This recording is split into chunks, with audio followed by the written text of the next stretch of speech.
So my first video, and here we are where the Spruce Goose, Howard Hughes' Second World War plane, which dwarfs modern 747, it's in there.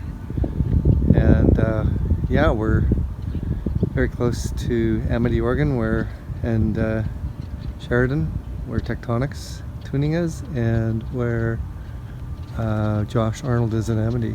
I'm going to see him in the morning, so it's just about 8:30 at night. It's a beautiful evening here. Just finished 650 kilometers of driving down from Vancouver. So day 2, I'm down here going to visit Josh. Got my GPS there, and we're driving into Amity, Oregon, and we're going to see him in a sec. So there's a sign that says entering Amity. So there's father-son. These are the guys that know VWs like nobody's business. So Josh and his dad, Mark. It's Mark, isn't it? Mark, yeah. Oh, good, I got it right. And yeah, this car would not be here without these guys and all the magic that they've done. So I'll give a little tour in a sec and show these guys the car too. So Josh, why don't you give everyone, Mark is the air-cooled man. Yep, I'm the air-cooled guy. And he's been doing it forever, and he's the master, and you are the water-cooled man. Doing the water-cooled side of things. So just give us a quick tour and show us what goes on here. Well, this is just our small shop, and this is kind of where we kind of build our engines. And like right now, we've got this 2-liter, very much similar to your project, except for maybe a stage hotter because it's race only. And it's an engine that's going to be about 13 1/4 to 1 compression, along with these cams that are 307 duration. And this is kind of a challenge to build with such large camshafts. And it'll run the same crank? Or no, we're actually just using the 2-liter force crank. Okay, so you'll be... So it's going to be a 2008 cc engine. Right. So it's a 20 over. Yep. But 13 1/4 to 1. And what kind of power will it end up with? We're trying to target about 265. Nice. Yeah, that's the goal. Nice. Yep. There we go. Yeah, the actual bottom end's over there. Not showing that. Oh yeah, there it is. Oh yeah. Very much like yours. Oh, look at those pistons. Yeah. Oh my goodness. They stick out 250 thou, a good 1/4 inch. Oh wow. That is so sweet. Yeah. Yeah, that's crazy. But, just stock 2-liter forged crankshaft from, say, like a 93, 94 Yep. Golf jet. I love it. We've got motors, We got engines everywhere. we got engines. Projects, so many projects. You've it's got not even engines funny. all over Yes. the place. Oh my god.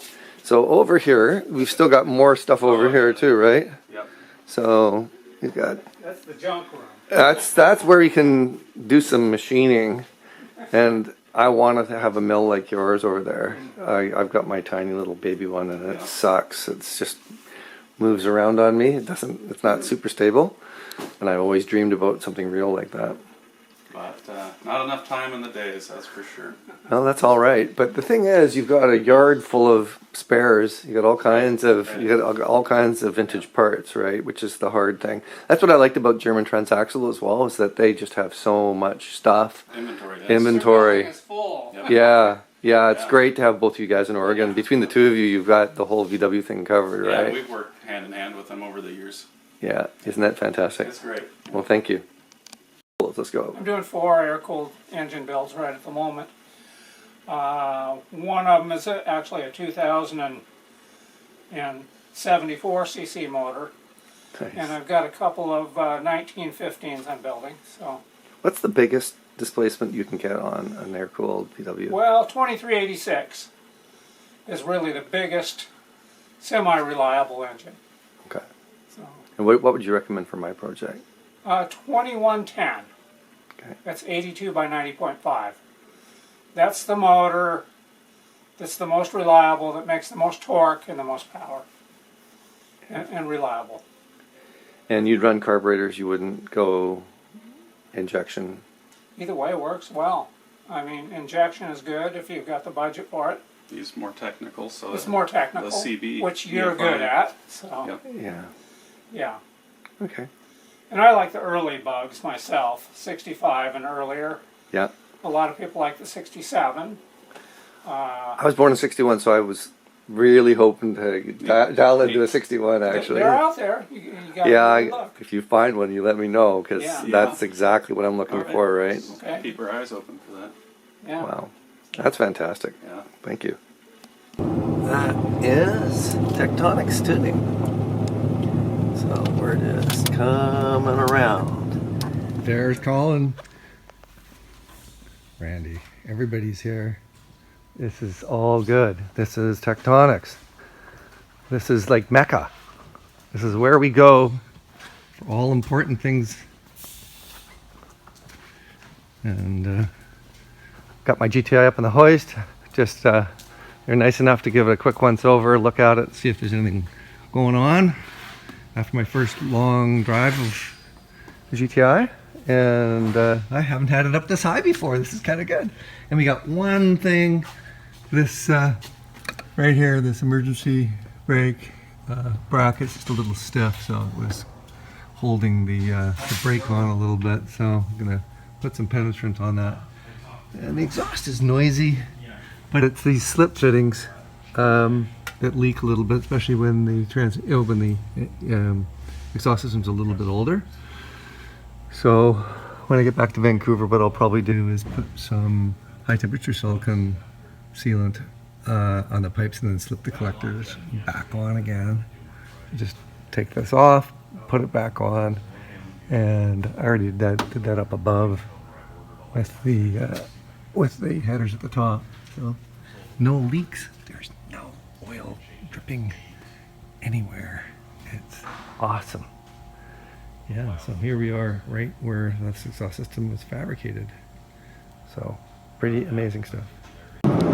So we've left Tectonics and we're heading out to Lincoln City on the coast, Oregon coast, Highway 101, which we should be there in another 15 minutes. Yeah, so we're out on the Oregon coast, a little bit cloudy / foggy, but the surfers are out. And lots of traffic, but it's kind of what you'd expect. It's a sunny summer day and everyone wants to be on the coast.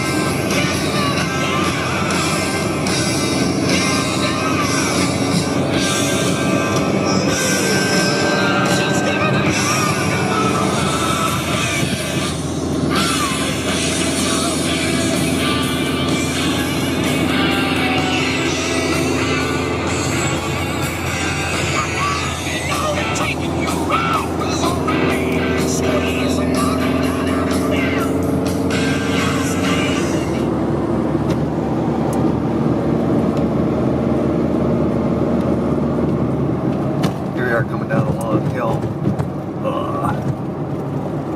We're heading towards San Francisco, towards my eldest son, Perry, and about 223 miles out, and just going through yet another redwood forest area. And yeah, Northern California is very pretty, so awesome stuff. Another redwood forest, and yeah, you don't want to hit those trees. Stay on the road, avoid smacking those big giants. So we're now about 150 miles out from San Francisco, and you can see the topology is changing.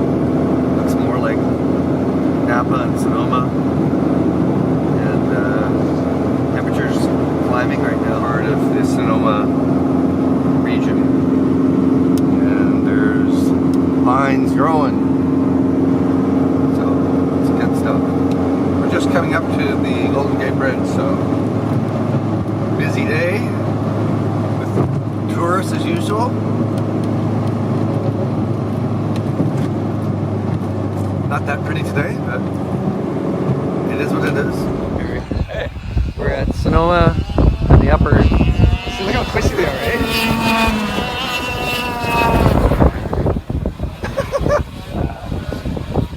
See, I think that's more fun for your money than like real cars, right?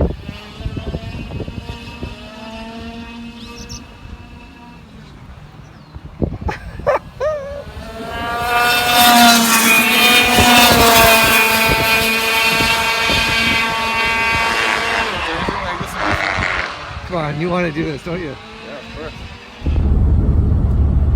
We're on the coast. Coast of Northern California. It is beautiful. I'm not taking my eyes off. No, don't look at me. We're in these tight, twisty.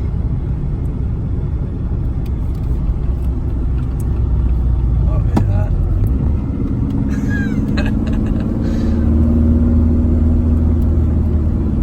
So you drove all the way down this with Cam then? Yeah, Cam did all of this. Because that's hardcore.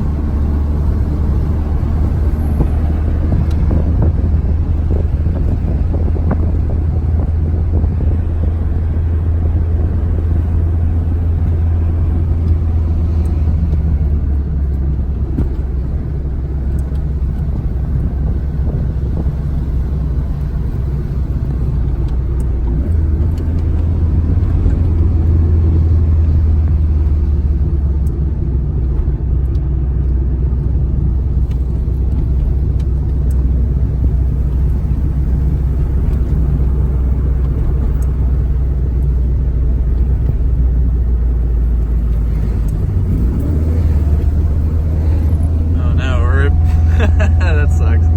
That's okay. He's a. That's bold. I know he's got a lot of like that's. You have to really know what you're doing if you're going to be driving this highway with that type of rig, right? He's working his ass off. All the way down there.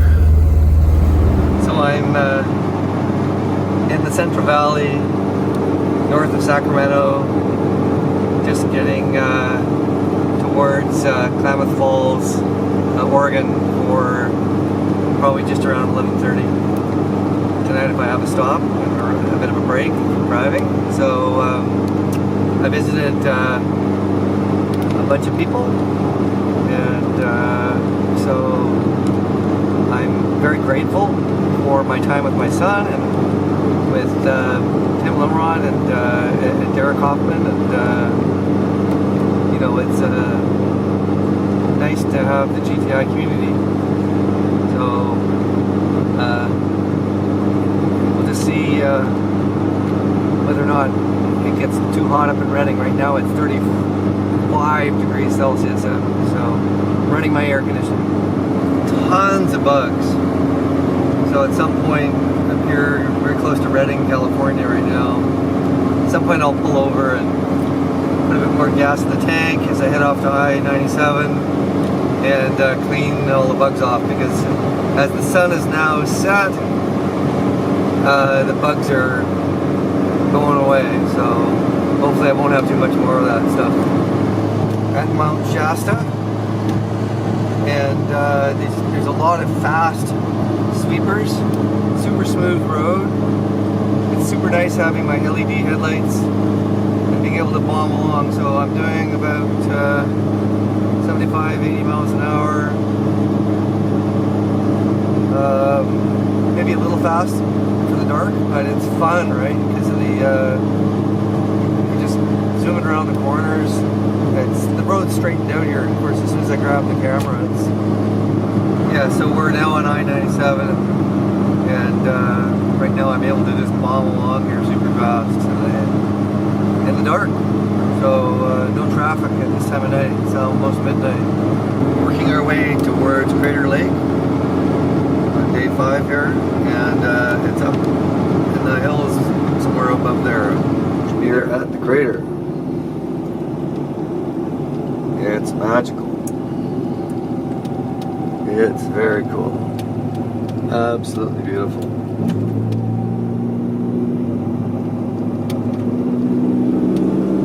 The road just runs along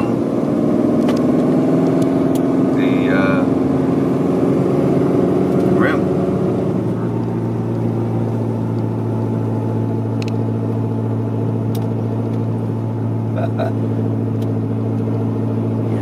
So my computer says 2275. So we're getting to 2,300 meters of elevation. Keep an eye on it and see what the max is that I hit. That's what I saw from Bend, Oregon, actually, from the other side last time I was down here. That sharp peaked mountain off in the distance. A bunch of really gnarly looking things. So like 2340 meters was the max. I think we're starting to go down now. So we're at the north edge of the crater. And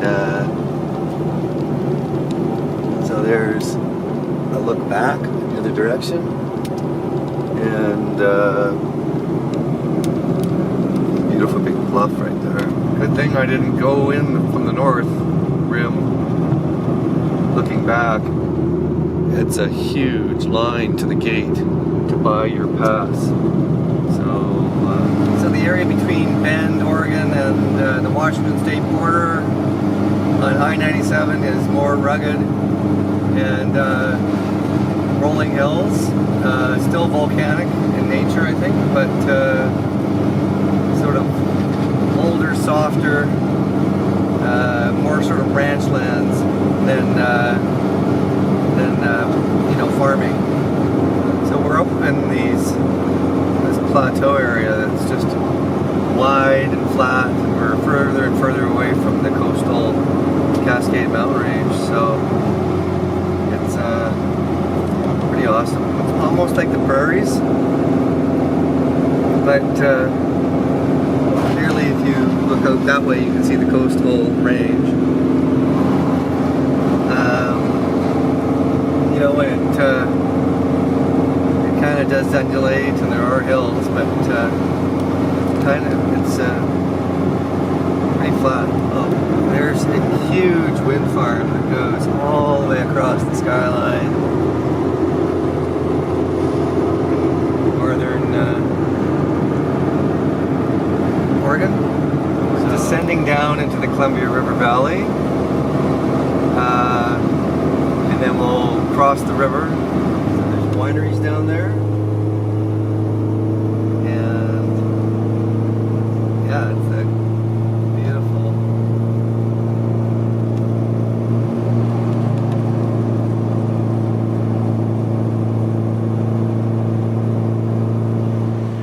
Cut it out and put it all in, and then it should be a lot quieter. And you know, it was just coming undone as I was getting close to getting home. It was just getting louder and louder. Pretty much ripped full out just when I was getting here last night. So this is awesome. We have the part we need, and we can get it in, and I can keep going.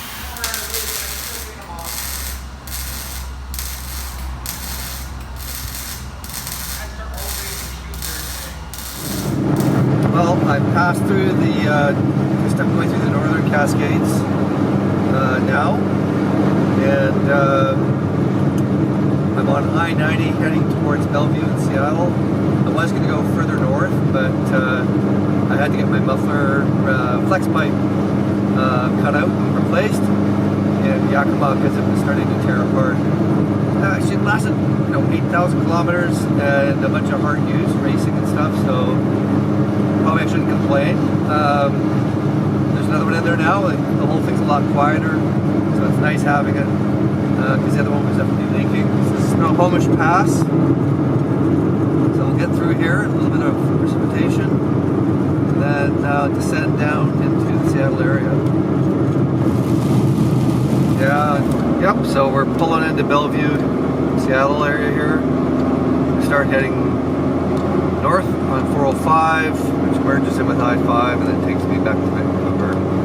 So I would say overall the trip was, it was above expectations in terms of, the steering and the just general driving experience. The reliability was excellent, other than just the flex pipe was just tired and it needed to be replaced. It's a funny thing. I love this suspension sometimes, and sometimes it's too stiff. Clearly it's too stiff for either potted roads or roads with concrete and expansion joints, but I'm going to get some KW variant 3s and put some slightly softer springs in and tune it all up, and we'll see how that goes in a couple months. Those are going to take a couple of months to be manufactured in Germany, but overall, like, successful trip, really enjoyed it, and you know, I think it's a good bookend for the project to see this thing take the abuse of a lot of highway use, a lot of mountain passes, twisty roads, and everything up to and exceeding 8,000 feet of elevation on that one occasion and over 5,000 on 4 occasions. So really put it through the paces. So thanks everybody for the support, and you know, wish everybody the best on their projects too. So I just changed the catalytic to a catalytic converter, and it's definitely down on power.